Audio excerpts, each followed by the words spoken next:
You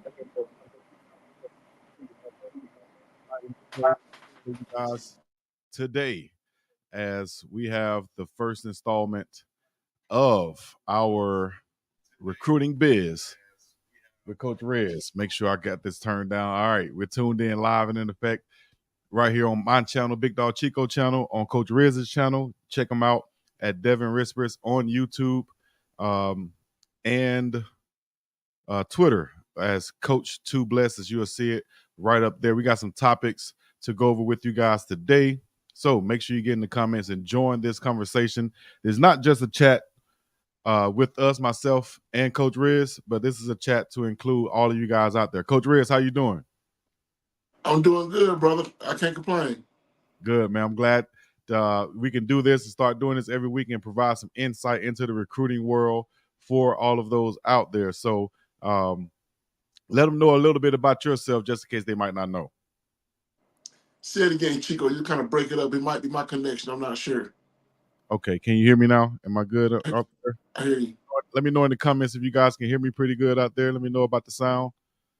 But I was going to say, yeah, Coach, let them know a little bit about yourself before we get into the recruiting breakdown. Okay. Well, I'm Devin Rispress. I'm the Assistant Director of Player Personnel at the University of Colorado. With the podcast here, I'm not really here to talk about Colorado football and recruiting, but just recruiting in general to try to help out parents, high school coaches, and athletes.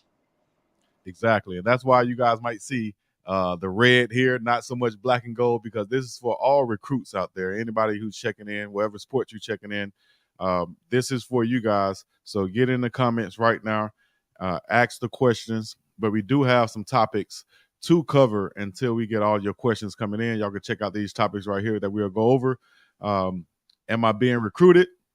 National letter of intent. What is that? My highlight film. What do I do? Where do I send it? And how do I produce it? Where should I upload it? What can parents do to help out the recruiting process for their student athlete? Academics, how important is academics and what role do they play? Summer camps. Should we go to summer camps? Do's and don'ts. Then we have Coach Riz's recruiting one-on-one, and we'll get to your chat comments and questions. So once again, thank you guys for tuning in. And we are looking for ads and sponsorships out there. We have opportunities available. You can hit me up on the email, and I'll handle all of that for us. Or you can send a text sponsor to 808-393-8132, and we'll be able to respond back to you with the quickness. All right, let's get right into it, man. With our first topic, Coach Riz, we'll go to let's see, probably one of my favorites. We're going to go to the highlight film advice. We see a lot of guys, and you got a lot of different outlets out there nowadays with the huddles and stuff where guys can produce and upload their highlight film. But as a recruiter, what are you looking for on a highlight film? Does quality matter? The length matter? Music matter? Presentation matter? Tell us, what are you looking at from a recruiter's point of view when observing and evaluating some of these kids' highlight films? Well, I'll start off by saying, this is for the high school coaches. Make sure that your film is good quality. If the film is not good quality, a college coach may not spend a lot of time on it. Also, try to have more than one view. So you might have the sideline view, you might have a view from the back. That helps also, because different positions we like to look at from different views. For high school recruits, one thing that turns college coaches off is music on the highlight tape. So, I mean, we know you guys like Kodak Black and all these young guys, Boss Man, D-Lo, and all these guys, man, but we don't care to hear that music while we're trying to watch your film. So, especially music with a lot of profanity in it. This is just not a good look. But as far as your highlight tape, we're not going to watch 10 minutes of highlights. So your highlight tape should be 2 minutes and 30 seconds to 3 minutes. And be sure to put your best plays first. Your best plays must come first, so that you can keep coaches entertained. If Right. a coach is not entertained, they probably won't watch it for a very long time, because we have so many films to watch. So make sure you put your best plays first, and everything else should be fine. There you go. I like what Coach Riz said right there. Put your best plays first, and and put your best plays first. That way, because you got to look at it like this: if I have a bunch of different highlights to go through, and I get to yours, I don't have time to watch 10 minutes, 5 minutes, sometimes even 3 minutes. I want to see the first three plays at some point to where I can judge this guy off there and see whether I want to continue watching this highlight film. Do I want to, recommend it to someone, show it to the head coach or whatever? But the point is, you want those plays to be first. It's just like if you're sending your music to a radio station or to a record exec or something like that, right? You got to catch that eye quick.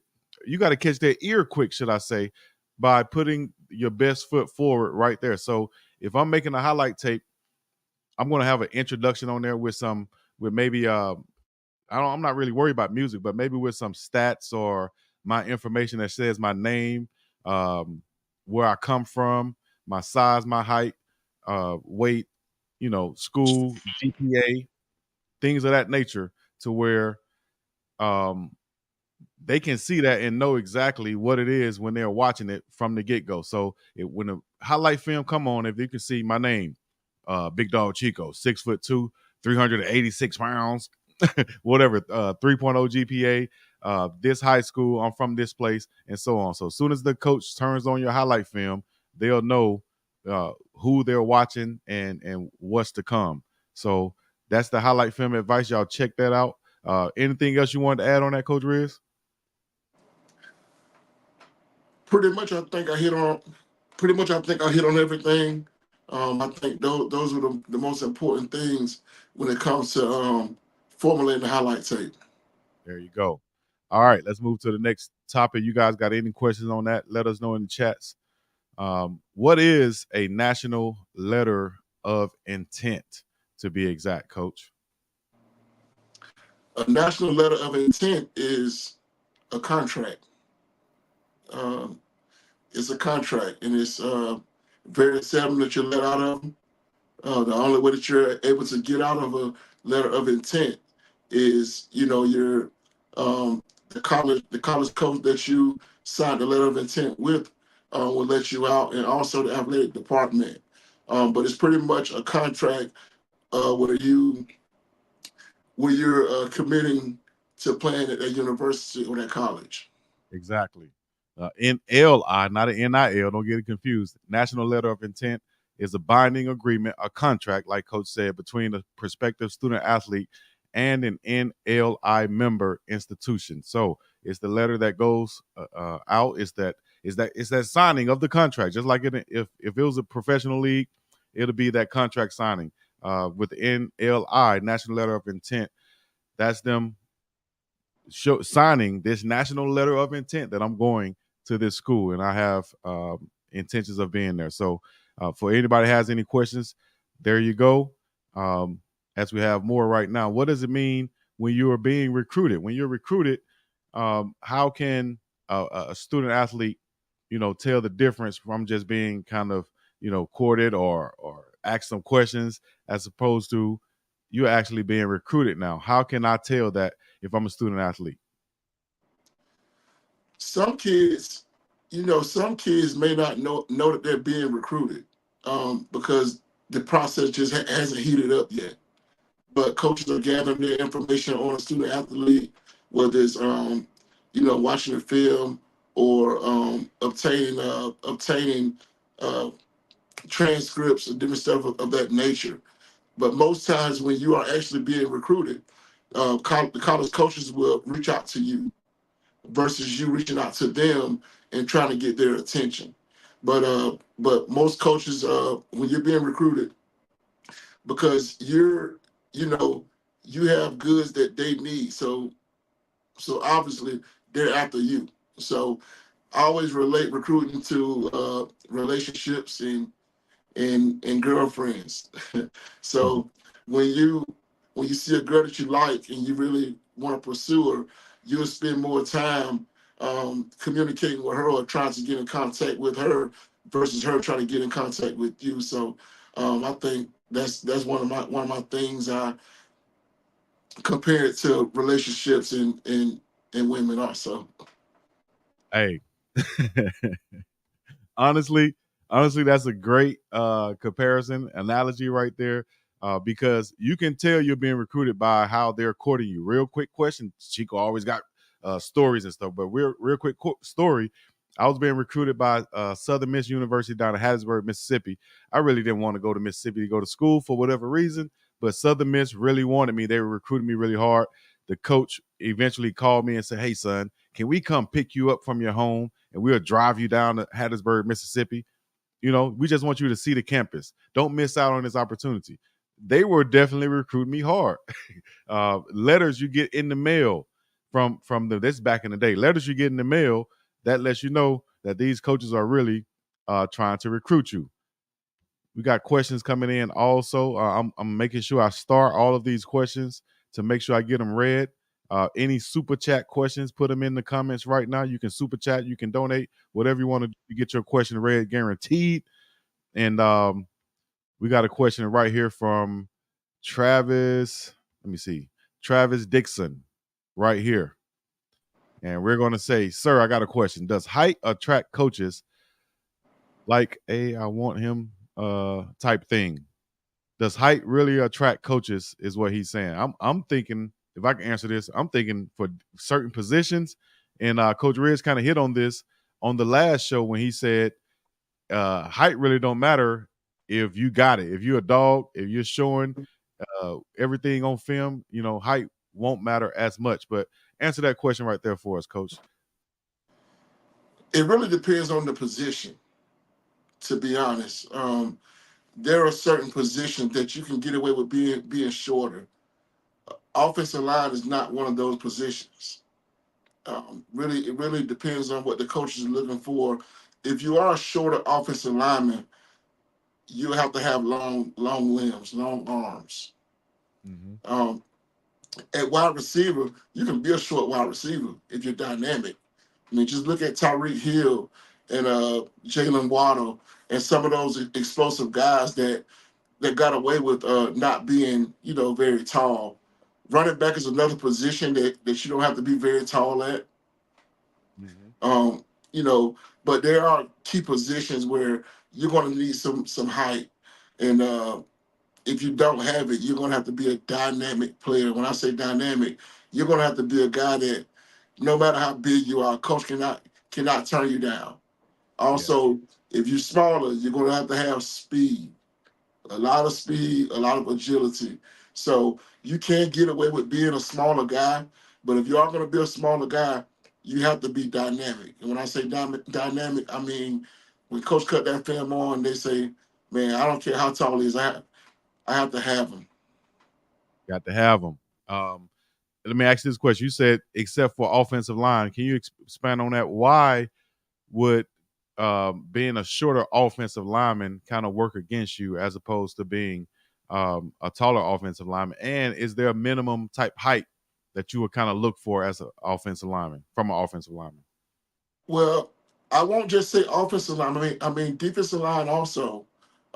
Those two positions where You they're you want they're very they're competing against each other. And if a defensive lineman is 6'5" and an offensive lineman is 6 foot, I'm not saying that there's no 6 foot offensive lineman that can win the battle, because there are some dogs out there that can win those battles. But when you talk about a 6'5" guy versus a 6 foot guy, we talk about arm length also. And most time that 6'5" guy is going to have a longer arm length than a 6 foot guy. So when that guy, when he locks you out, you yeah, won't be able to get into him to be able to fight him off. yeah. So those are just two of the positions that you know coaches look at the height and the length of arms, and the hand size and different stuff like that. They look at those things real in depth when it comes to those two positions. Yes, and to hit on that one more time, you have a defensive lineman on the Colorado Buffs team, 5'11", Chidozie Nwankwo. But what does he have that you just potted out right there? Longer arms. He has the reach of a 6'4" guy, right? But Right. he's 5'11", 295. And if you're going to be a shorter guy, you're going to need to be dynamic. And dynamic in terms of a defensive lineman, I would say, would be explosive, very strong, quickness, lateral movement, and very, very tough up that middle. And I think that's what Chidozie Nwankwo is showcasing in that 5'11", 295, 300-pound frame. Those long arms and that nastiness about him. So I hope we answered that question right there for you, Travis. I saw another question said, should they get there it is. Should we get a personal videographer or a professional videographer for these guys? I know a lot of people can't afford professional videographers or might not even know anyone, to be able to have the skills to film you or even be dedicated enough to film you. What can people do or students do, athletes do to get film on them if maybe their team is not filming? It's kind of hard to. I mean, there's nothing wrong with having a personal videographer. There's a lot that you can do with that with that footage. You can study it yourself at home. Sometimes high school programs they don't put their highlights or put their game film up until later on in the week. But if you were trying to get ahead and try to work on some things that you may have that you may have not been very good at that the week before, you can study that film. But it's kind of hard to. There's certain systems that high schools use to make highlight tapes and upload it into their accounts, and which one is Huddle. And I think the other one is Quick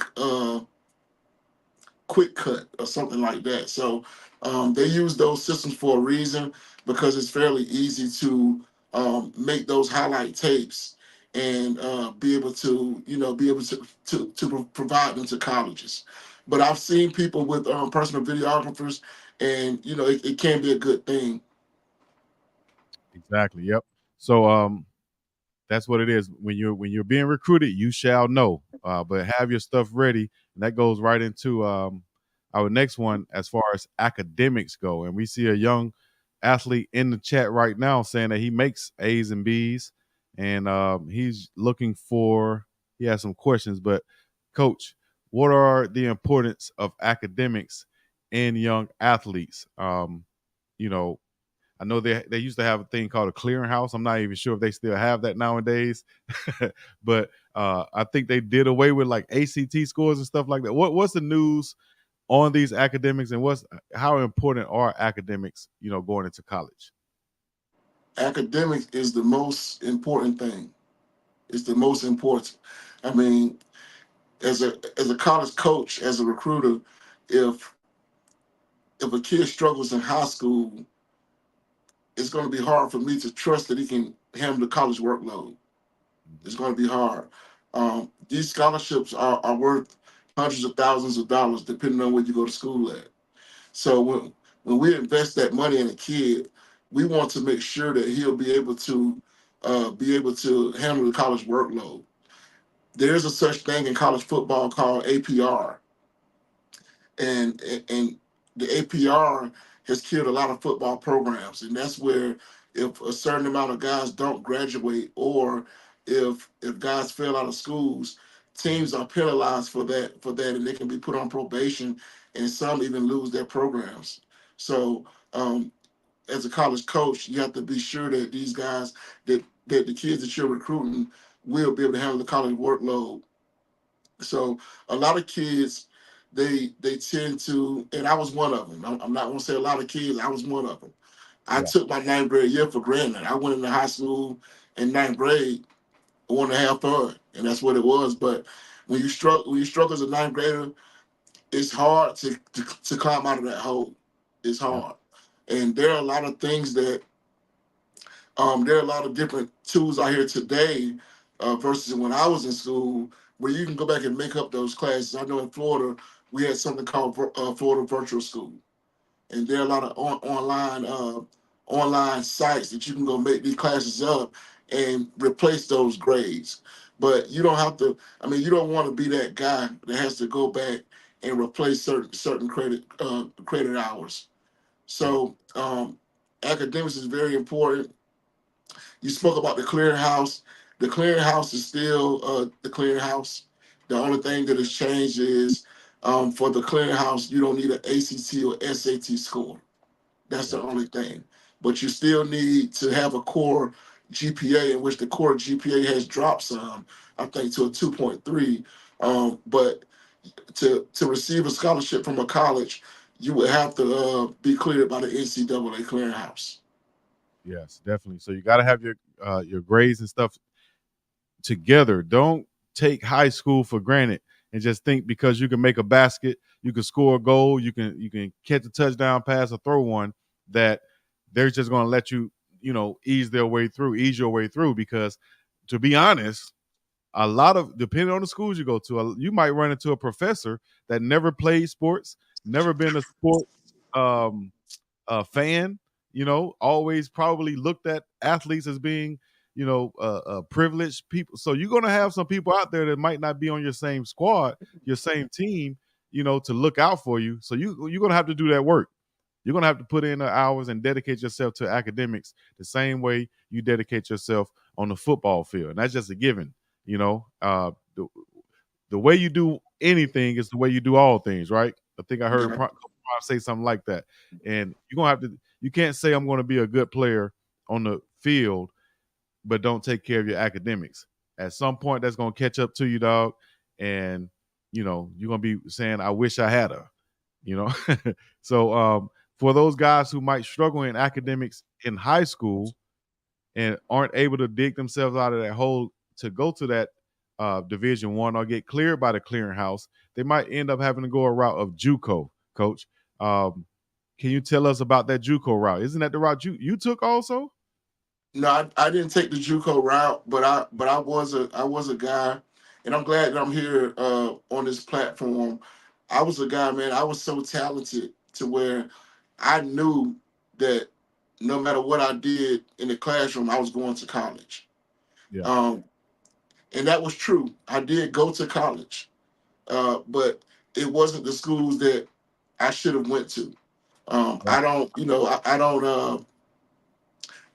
I don't regret my path. I don't. But when I look back on it, if I would have took care of my academics, I could have been at Alabama. I could have been at Clemson.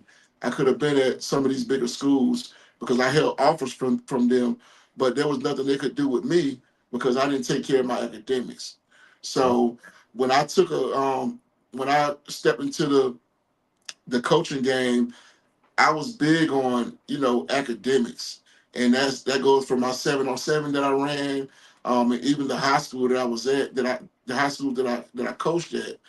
It was about academics with me because I was sitting there myself as a guy who didn't take academics serious, and I missed out on a lot of a lot of opportunities. So I always preach to my guys that the better your academics, the more opportunity you have.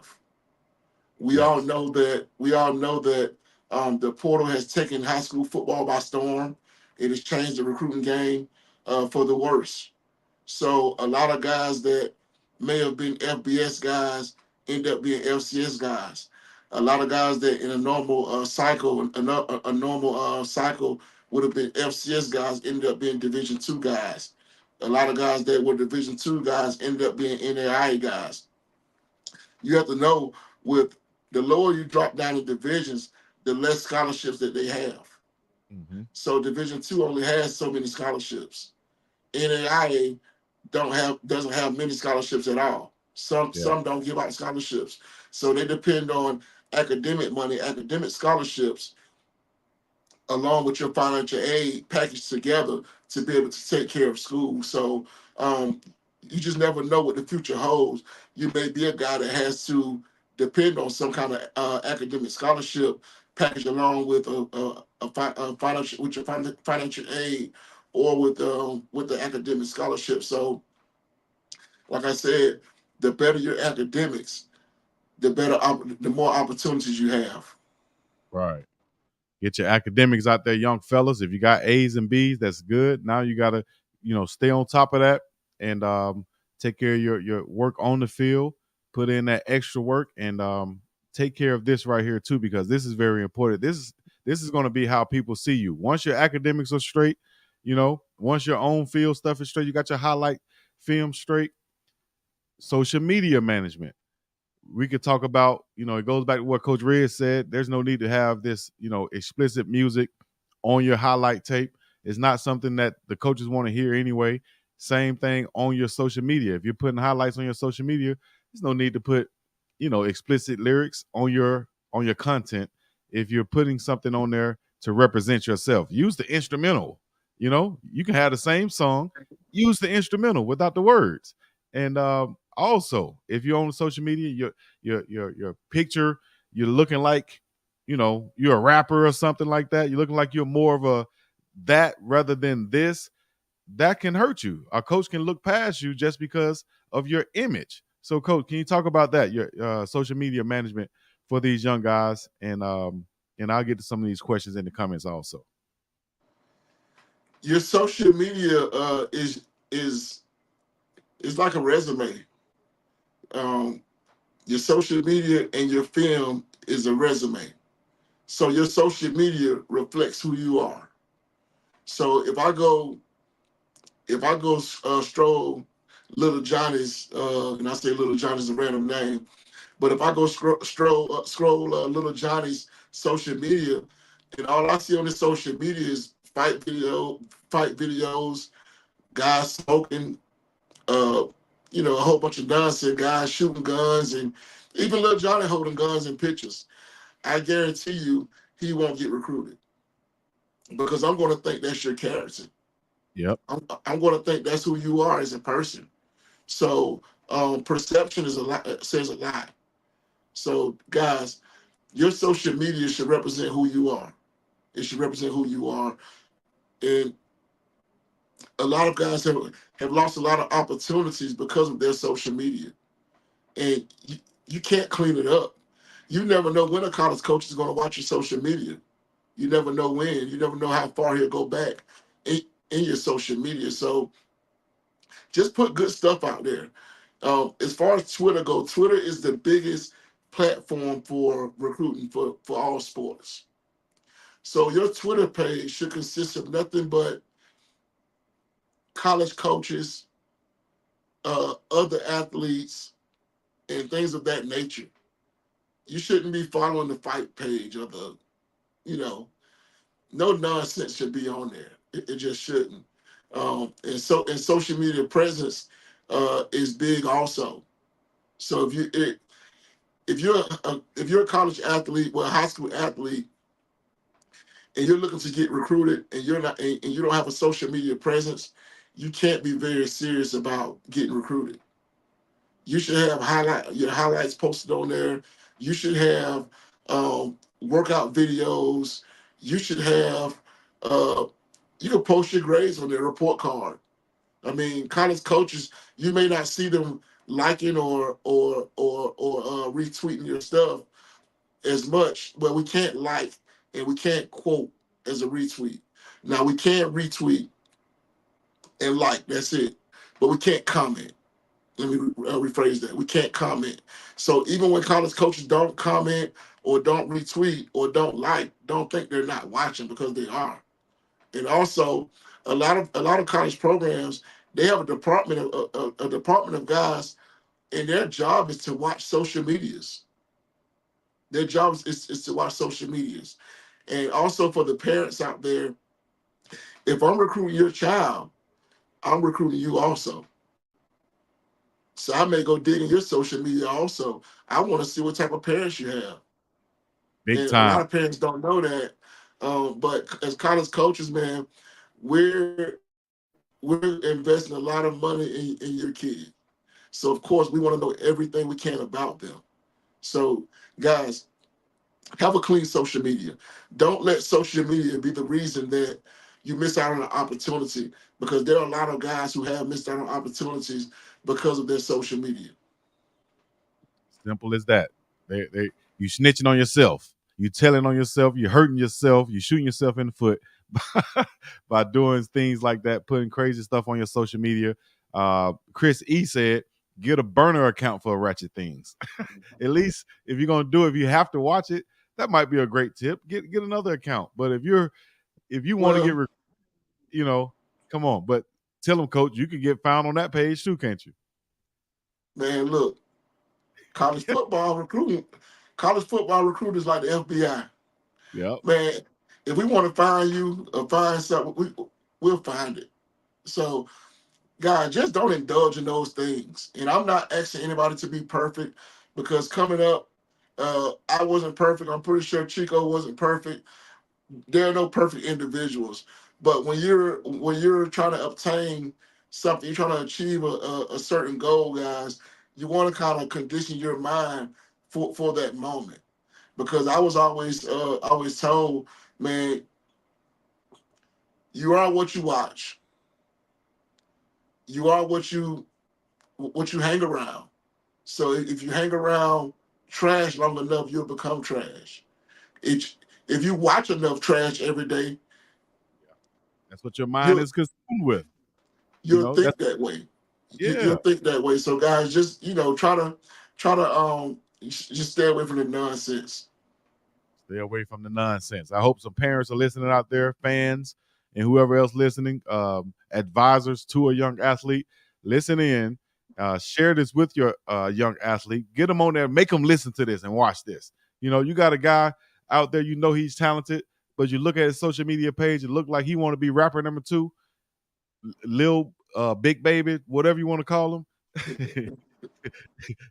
Let them watch this and hear it from Coach Riz himself, who's actively recruiting athletes for the University of Colorado right now and giving advice for any athlete out there who's looking to go play college sports on any level. This is what you need to do. What you hit on this a little bit, but what can parents do to help? This is huge right here. Parents, please listen in. What can you do to help? Y'all sitting back there like, well, it's him, it's his life. He do it. No, come on. What can you do to help? What can parents do to help, coach? There's a lot parents can do to help. We talked about academics earlier, right? If your child is struggling in math, English, science, one of those subjects, get him a tutor, because when he goes to college, he's gonna have tutors in college. Yep. So to try to help your kid to be college ready, they may need extra help. They just may need extra help. So um, use all the resources you can. Also, and I say this a lot, parents, and I think we're going to talk about this here in a little while. Parents, get your kids as much exposure as you can. So that means get them out to camps, um, get them extra training if you're looking for what you're looking for, and that's a college scholarship, because you're competing with kids across the country. You're not just competing with your high school. You're not Right. just competing with your city. You're not just competing with your state. You're competing with a whole country, and sometimes outside the country, depending on what sport it is. So, Yep. um, yeah, parents, and also parents. I'm gonna say this, and I'm big on this one. A lot of our kids, they wear, put it like this, they have expensive tastes, and they don't have jobs. So the parents, they buy any things for their kids. I'm not against kids having nice things, but I am against kids having nice things, but parents don't want to take them to these camps, or don't want to pay these fees to go to these camps, or don't want to pay this training for a kid who's fighting for this scholarship. Mm-hmm. Those Jordans that we wear, those True Religion jeans, those whatever expensive brand these kids are wearing, after they put them on one time, it depreciates. It depreciates. So um, invest in something that's going to benefit your child. And those things, it may benefit in their social life. It may get Hmm. them a girlfriend. They may win the best dress award. But I know a lot of people who won the best dress award and didn't go to college because they didn't invest in anything else. So Exactly. there there are a lot of things you can do, parents. Um, and where I'm from, we tend to. I'm not gonna say we tend to, but some parents they don't really have. They're not really strict. Parents, there's nothing wrong with being strict. Hmm. Be strict on your kids, and don't let them run amok and do it whatever they want. Because when they go to college, they're going to go to college with that same behavior. Yes, With that indeed. same behavior, um, hold your kids accountable. Hold them accountable. Because college coaches are big on accountability. They're going to hold them accountable. If they're not used to being held accountable, when they go to college, it won't be good because they're going to be held accountable. They're going to be held accountable. So, parents, there are a lot of things that you can do to help your kids achieve their goal of getting a college scholarship. Just be firm on it, man. Whatever you're on, whatever they're chasing, be firm. Stay on their butt about those grades. Stay on their butt about their training. And it's crazy that you asked this question. I watched a video last week of this single mom. Yeah. She came home from work. She was still in her work clothes, still in her high heels, and she went outside and put her son. He was 8 years old. Put him through drills. Threw him the ball. So she's investing in her son as an 8 year old. She's coming home tired from work. Hmm. So she's willing to sacrifice some of her rest, some of her downtime to ensure that her son is getting everything he needs to be successful. So parents, what are you willing to sacrifice? That's what Hmm. it boils down to. What are Hmm. you willing to sacrifice? I know for me personally, my mom worked 2 jobs at a time sometimes because she knew what I wanted. And she also knew that I loved the game of football, and not just football, but all sports. And where I'm from, either either you made it out of the neighborhood, or you became a product of the neighborhood. And a lot of my friends ended up uh, in the streets. Some are still in the streets, and some end up dead also. So, um, what are you willing to sacrifice to help your kid achieve what they're trying to achieve? I like that. What are you willing to sacrifice to help your kid achieve what they want to achieve? And it's called investing. You put it in, that's the only way you'll get something out. You got to put something in into your child. So I think that's huge. Great advice from Coach Riz right there. Y'all make sure y'all keep tuning in to Recruiting Biz with Coach Riz each and every Wednesday. We'll be breaking this down for you guys. Hopefully, we can answer a lot of questions. I see some moms in here. If you're a mom in the chat, put a mom in there. If you're a father in the chat, put a father in there. Uh, Let us know how you checking in, where you're checking in from. Also, I know we got some people East Coast, West Coast, and worldwide. All right, so let's get to this. I think this might be one of our last questions, and it's going to be about summer camps. Do I have it on here? How important are college summer camps for these student athletes to attend? Um, you can expound on that. I can tell you myself, I don't think I would have had a chance to go to a Division I college had I not really put together my own highlight tape and went to those camps. I went to a Georgia camp, got offered, went to an Auburn camp, got offered, went to a Troy State camp, got offered. But all these camps put me on the map. These coaches talk, and there are other scouts there watching the camps. They know who's there getting the attention and doing their thing. So, how important are college camps for these guys nowadays, Coach Riz? College camps are very important. Um, we're almost at a time where if you don't go to college camps, you probably won't receive a scholarship. You have some kids who have a whole bunch of offers, but they still have to go camp to make those offers committable. They still have to go camp. College coaches, they want to see you in person. They want to verify your height. They want to verify your weight. They want to they want to get a feel for your personality Yeah. to make sure that you'll fit into their room, that you'll fit into the locker room. But I think the biggest thing is they want to see you compete. They want to see you compete in Mm-hmm. person. There's no better evaluation than an in-person evaluation. Right. There are things in person that we can see that we can't see on that tape, on that film, that we can't see. We can't see how coachable you are. At those camps, you're going to be put in uncomfortable situations. And college coaches want to see how you respond. Mm-hmm.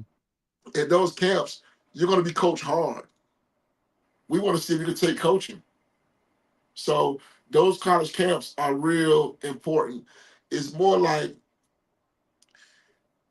doing a job interview. If you do a job interview over the phone, you don't really know who you're getting. Mm-hmm. You don't really know. But if you do a job interview in person, when you go sit in that room in your shirt and tie and sit face to face, you kind of know you get a better idea of who you're getting versus over the phone. So college camps, they are very important. Don't think they aren't. Parents, get your kids to these camps. There are numerous ways to get kids to these camps. I know they have bus tours that go to like my friend AG Wasim. He has a bus tour going on where for $700 your kid is gone for 8 days and they'll visit 7 colleges.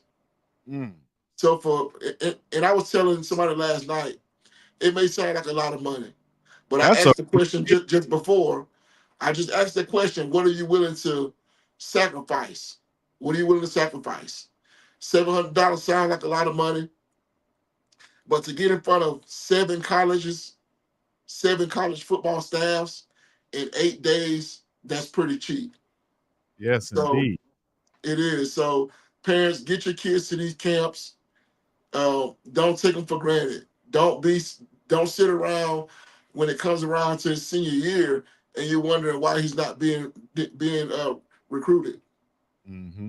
A lot of times because he hasn't went to camp. Yes, So camps. um, also on the flip side, I'll say this: you have to kind of be realistic also on which camps you should attend. If you're not a Florida State guy, if you're not an Auburn guy, if you're not a Tennessee guy, I won't say don't go to those camps. If you're a family that does well for themselves, you can send your kids to those camps because they will learn some stuff that they can take back to put into their own game. Now Mm-hmm. that they will. But if you're a struggling family and you know your kid is not a Power Five kid, there's no need to go to these camps because that won't change. That won't change anything now. It just won't. But if you're a Power Five kid and you have interest from um, Texas A&M or whatever school you have interest from, I don't want to call out names because you know what I do.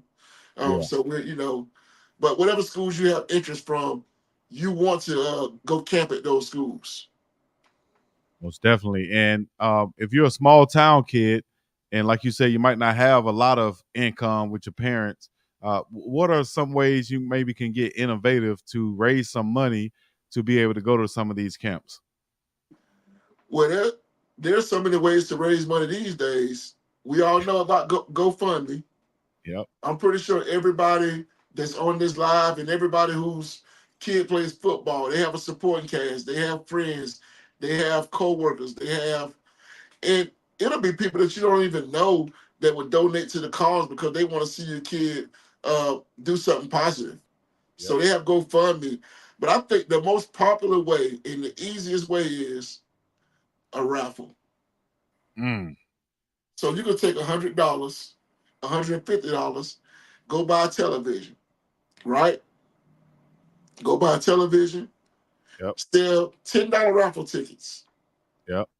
I guarantee you'll get the money for the camp that you're looking for. Because everybody wants something that costs $150 for $10. Right. So I think those two ways are two great ways to do it. You know, or you can take it old school, have a car wash. Hey, I was waiting on Go it. I old was just school, take it have to a the old. car wash. Go old school, have a fish fry. I mean, there's a lot of things you can do to gather that money up. It doesn't necessarily have to come out of your bills. Right. We all know the economy is not great right now. We all know that everybody doesn't do well financially and they live check to check, trying to pay bills. But don't let that stop you from giving your kid the best opportunity that they can get to achieve their goal of receiving a college scholarship. It Right. goes back to what I said before. What are you willing to sacrifice? And you're gonna have to be willing to sacrifice something. To go back on that $700 deal for 7 colleges, um, who's doing that? Do you know who exactly is doing that? Uh, AG Wasim, I'm not sure what name he's doing it under. Uh, but it's a college tour. It's out of Orlando, but it's for anybody. It's for Mm. anybody. So I'll find out more information about it, and we'll talk about it on our next show. Okay, that'll be big right there. $700 for 7 colleges in 8 days, and you're taking these kids around. I'm sure you're having to feed them and lodge them into a hotel or whatever. That's a huge deal right there. And for small town guys or lower income families, there's many ways to do it. As Coach Riz broke it down, you can ask for it. You can don't. You can start GoFundmes.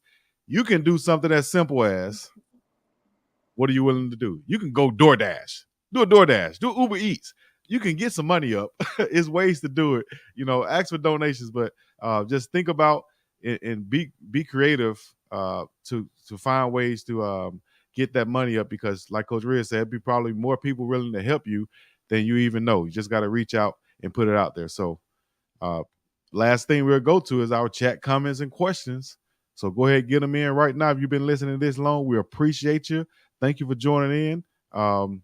If you don't know, y'all can go check out the BOB Apparel, Brown owned billionaires. Check them out right now if you haven't already. You saw them last show. This is for all CU fans, although this is for everybody out there, but this is for CU fans looking for another outlet to get custom gear. Go shop with BOB Brown owned billionaires. What's in it for you? You'll be representing in style. And what's in it for the Colorado Buffaloes? 10% of all sales on this site goes to Colorado University to help with pay tuitions for walk-ons and favorites that's putting in the work. But it's not enough scholarships to go around. So there's more to choose from on the website, but these are the top 3 sellers: offense versus defense, spring game edition, and down with CUB. Go check it out, and we'll see you there on the website, brownownbillionaires.myspreadshop.com. Check them out and get you some. All right. We already talked about what the parents can do. Chat comments and questions are up right now. We have some start, so I'll get to them right quick if we have some that we didn't answer already. What is your opinion on camps? We got to that one.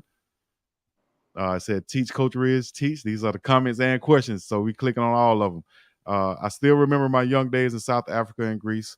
We never get multiple choice exams. They have you formulate your own answers. I used to. Okay, where are the chat questions? Oh, there it is. I'm clicking on the wrong one. Coach, I got a question. It's Twitter good platform. You answered that one earlier. Andre Bradford said, before you're good on the grass, you have to be good. Got to be great in the class. That's facts. Uh, what if a player's field IQ is stronger than their natural talent? Good question right there. Is there something you can talk about right there, Coach Riz? What is a player's field IQ is stronger than their natural talent? So I think they're talking about one of these guys that might not be super athletic, but he's a heady guy, smart guy. What can you say about that, Coach Riz? There's a lot of guys who weren't as talented as others, but they were smart.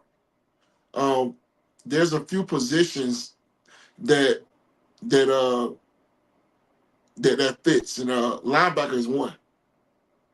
As a linebacker, if I have the IQ, I can line everybody up.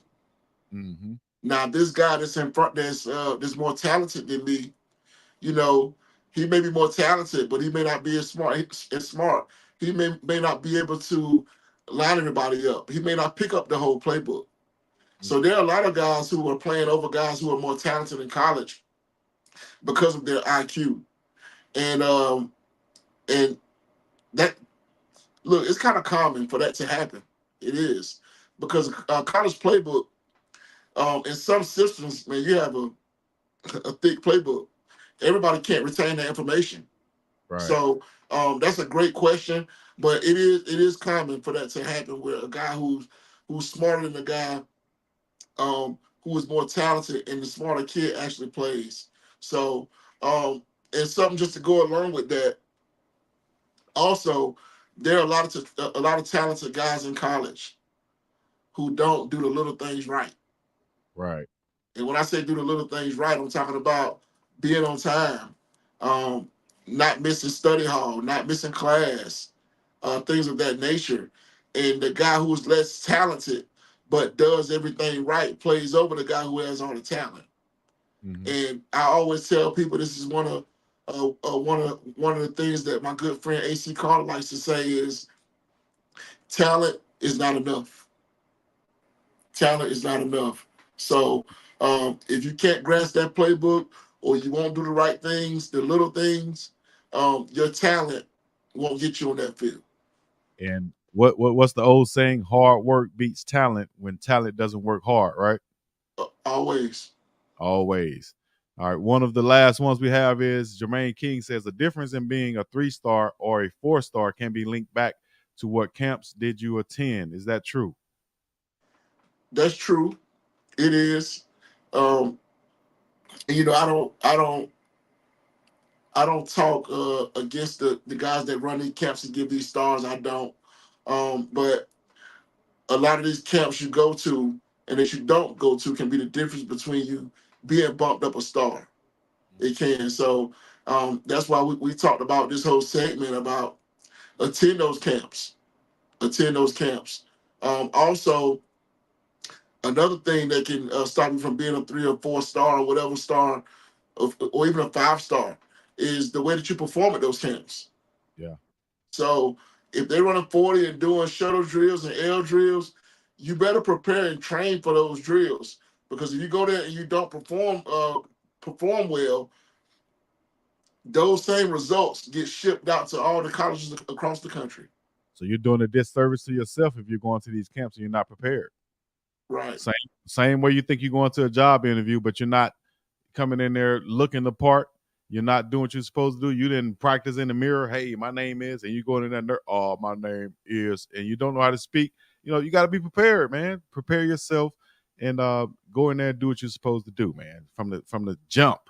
All right. I wanted to highlight this one right here from Travis Dixon, who said, I live in Chipley, Florida. I think that's the 14-year-old we had on here who's listening in. Glad Yeah. that you are listening in, fella. Uh, Chipley, Florida. I wanted to shout out to my boy TJ Simmons, my boy Blake, who Man, came from. hold on, bit dog. You know TJ Simmons? Of course. Man, That's look, me and TJ Simmons played arena football together. So okay. I'm an hour away from Chipley in Tallahassee. Also, I coached a number of guys from Chipley, Kelvin Dean, Malik Franklin, Xavier Sorey, Quavo Sorey. Uh, Yeah. Chipley, Florida is a talent-rich little town now. Talent rich town. Talent-rich. So um, you can make it from Chipley, Trav. You can make it from right there. I guarantee you that. And it's been done. It's been proven. And as a matter of fact, Atlanta Hawks point guard Trent Forrest, who's a friend of mine also, he's from Chipley, Florida. Nice. So it's a talent-rich area. Just continue to take care of those grades, man, and you'll be seen. Most definitely. Hey, I knew I got a heavy dose of the 850 up in Yeah, college at UAB with Blake up there, man. Blake used yeah. to come. that I box bet Chevy. you did. I bet you did too. I bet you did, boy. Great day. I You bet you already did. know. That's work. Yeah, That's a character right there to this day. I yeah. bet you. Yeah, man. So shouts out to Black, shouts out to Bernard Anderson from Florida, and my guy Kenny Man, hold Borders. on, hold on, man. Hold on. We gotta stop now. I call us Man, some names. Bernard Anderson, one of my childhood friends. Oh man, dog. Man, we played against each other. We played against each other in little league, high school, all the way through. That's my guy. BA, my dog. Yeah. Yeah, he was a little bit older than me. I think he was a senior when I came in, senior or a junior when I came in. But yeah, a bunch of Florida boys, man. Them Florida boys are different. I see why Coach Prime goes after them. That was my first time witnessing people run and talk back to the coach in a way of, this ain't hurting nobody, coach. And we in the back, hey man, when y'all tell them Florida boys to be quiet, Yeah. it was nothing for them. So, hey man, much love. So you can definitely make it out of there, Travis, and everybody else in the chat. We appreciate you guys checking in. Wait, I know TJ, that's my cousin. Look there. That's crazy. Oh yeah. Oh yeah. Now Chipley, look, Chipley, a small town. Everybody know each other or they related. Wow. The Yeah. size of the school affect you getting noticed. Last question on us. We got a few minutes left. Last question, Coach Rez. Does the size of your school affect you getting recruited? Just being honest, it can, but the same thing we talked about in this segment. I don't care where you're from. If you go to the college camps and you put on good enough, I guarantee you, the college coaches they will follow you to that small school. Yep. There you go. So put on at these camps. Go to these camps. Put on. Get you a highlight film done, and put your best plays at the beginning without any music. Get you a cover page or whatever with your height, weight, name, and where you're from on there, and go on. But we have a lot of questions in the chat that we'll make sure I take note of and get to on our next show, as we will be doing this each and every week, because we have a lot of things to cover in this recruiting biz that's ever changing now, with the NIL deals and with a lot of these high school players not getting the opportunity because of the transfer portal. So a lot of things that we could talk about. Coach Riz, any last words for everybody out there? For all the parents, athletes, and high school coaches, uh, be sure to tune in to our show. There'll be a lot of free information that will be beneficial to you as a high school coach, to you as a parent, or to you as an athlete. Most definitely. There's very seldom that guys give out. Well, there's very seldom that anything is free in this world these days. Mm-hmm. This is free information that will help you. That will help you through this recruiting journey. Yeah. And like myself, I came from a smaller school. And I'll share this with you real quick. I came from a smaller school where guys in front of me wasn't really worried about getting recruited. Luckily, shouts out to Reggie Glover, who I told you about last time. He was getting recruited, but ended up going to Alabama State, which a lot of our guys did because our coaches came from Alabama State.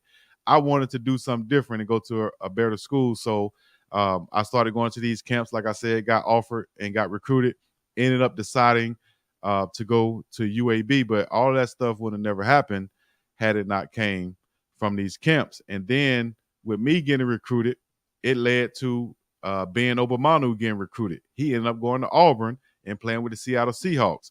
From there, Jay Miller got recruited. He ended up going to Stanford and then playing in minor league baseball, and then eventually playing at Alabama. So and other a host of guys who I'm not naming, but the point is, you can help yourself and your team and teammates and friends by going to these camps and putting on and getting recruited yourself. So that's our show for today. Hope we didn't talk your ear off. Hope we gave you some valuable information on here. And if you want to get yourself an ad or a sponsorship on this show, y'all can see what to do right there. Hit up myself or Coach Riz. But I know Coach Riz is busy, so y'all hit us up right here on these numbers and email, and we'll get back to you with all we can. All right, so appreciate you, Coach Riz, once again, man. We're going to talk offline to talk about some of these people that we know. Yes, sir. Mutually. And, Yes, sir. and continue to put out this good information for everybody out there. Thank you guys for coming out. Once again, God bless you, and good night.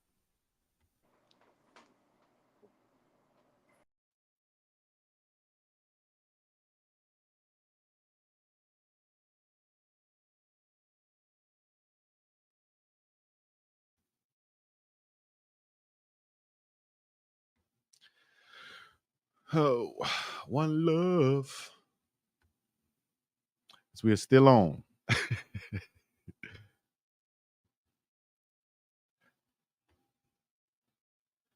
Thank y'all. Thank y'all. Thank y'all. Great show. Laura, just check it in. Y'all see all the topics right there. Make sure y'all replay this and get back on it. Share it with someone. Share it with someone right now. Share it with someone. If you haven't shared it yet, go ahead, share, hit the like, subscribe, comment, all the other good stuff. We up and about here. Peace in the Middle East. Yeah.